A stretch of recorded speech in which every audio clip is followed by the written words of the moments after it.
நம்ம விஜய் இருந்துட்டு இப்போ பர்த்டே அதுமா இப்போ கோவிலுக்கு வந்து போயிருக்காங்க. ஏன்னா, அவங்களுக்கு வந்து மத்த எந்த விஷயத்துல வந்து வழக்கமா இருக்கோ இல்லையோ, ஆனா இந்த மாரி ஒரு விஷயத்துல கண்டிப்பா வந்து வழக்கமா தான் இருந்துட்டு இருக்கும்.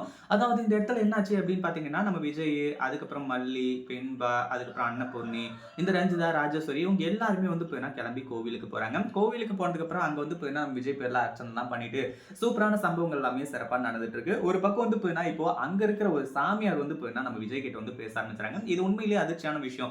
சாமியார் ஏன் வந்து பேசணும்? எதுக்காக வந்து பேசணும்? அப்படின்ற மாரி தான் இருந்துட்டு இருக்கு. ஆனா இது எல்லாமே வந்து நம்ம விஜயோட நல்லதுக்காகவும், வெண்பாவோட நல்லதுக்காகவும் வந்து சொல்றாங்க. அத கேட்ட உடனே வந்து விஜய்க்கு பயங்கரமான ஷாக்கு. உண்மையிலேயே என்ன பண்றது? ஏது பண்றது? அப்படின்னு சொல்றது தெரியாம திரு திரு திருன்னு வந்து முழிச்சுட்டு இருக்காங்க. ஏன்னா இந்த இடத்துல அந்த சாமியார் வந்து சொல்ற ஒரு விஷயம் அந்த அளவுக்கு வந்து சூப்பரா இருக்க போகுது.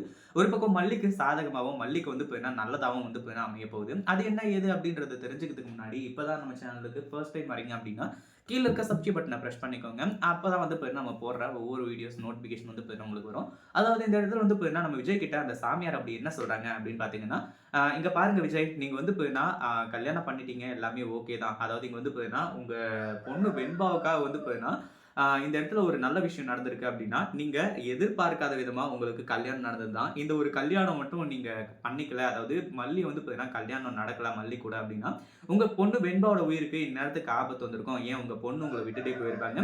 இப்ப கூட நீங்க மிகப்பெரிய தப்பு பண்ணிட்டு இருக்கீங்க. நீங்களும் மல்லியும் அதாவது உங்க வைஃப்பும் ஒண்ணு சேர்ந்து வாழ்ந்தா மட்டும் தான், இந்த இடத்துல வந்து வெண்பாவோட லைஃப்பையும், வெண்பாவோட உயிரையும் வந்து காப்பாத்த முடியும். அப்படின்னு சொல்லிட்டு வந்து சொல்ல ஆரம்பிச்சுறாங்க. இத கேட்கும்போது என்னன்னு ஒண்ணுமே புரியல அவருக்கு. கடைசில தான் தெரிய வருது.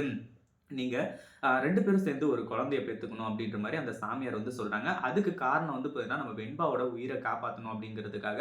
ஏன்னா, அவங்களோட உயிர் ரிஸ்க்ல இருக்கு அப்படின்னு சொல்லிட்டு இப்போ ஜாதகம்லாம் பார்க்கும்போது தான் வந்து தெரியவே வருது. இந்த வீடியோ புடிச்சிருந்தா லைக் பண்ணுங்க, ஷேர் பண்ணுங்க. இப்ப தான் நம்ம சேனலுக்கு ஃபர்ஸ்ட் டைம் வரீங்க அப்படின்னா, கீழ இருக்க சப்ஸ்கிரைப் பட்டன பிரஸ் பண்ணிக்கோங்க.